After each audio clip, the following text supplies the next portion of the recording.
Камрич алганын ордуна ушундай үйдөн алып туруп жериңерге барып коюп койгулачы. Карагылачы кандай сонун. 38 метр квадрат ичи, сырты 18 метр квадрат террасасы менен стеналардын калыңдыктары 10дон бул плюс 30, то есть плюс 40 жайкысын чыдайт, минус 30 кышкысын чыдайт да достор. Алюминиевый терезелер, кухонный гарнитур полностью даяр келет. Бул жакка келгенде болсо туалет, ванна, душ бүт бары даяр ушул баанын ичине кирет да, караңыздар. Двухкомнатный, да, бул жагынан бир спальный, бул жагынан дагы бир спальный коюп аласыңар дагы, муяка диванды коесуңар дагы, жыргап, чилтеп жата бересиңер. Достор, бул деген жакшы вложение да. Жериңер болсо, ошол жерге ушуну алып барып алып, машина алганын ордуна ушул үйдү алып барып коюп койсоңор өтө эле мыкты болот го дейм да.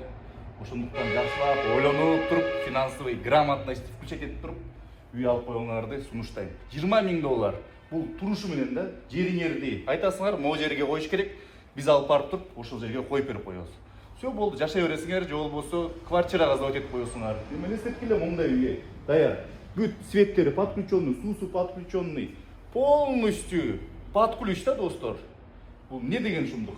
Келгиле, комментарийге ылдыйга жазып кеткиле, если кимге кызык болсо, то сүйлөшөбүз, эми рассрочка жагындагы караштырабыз.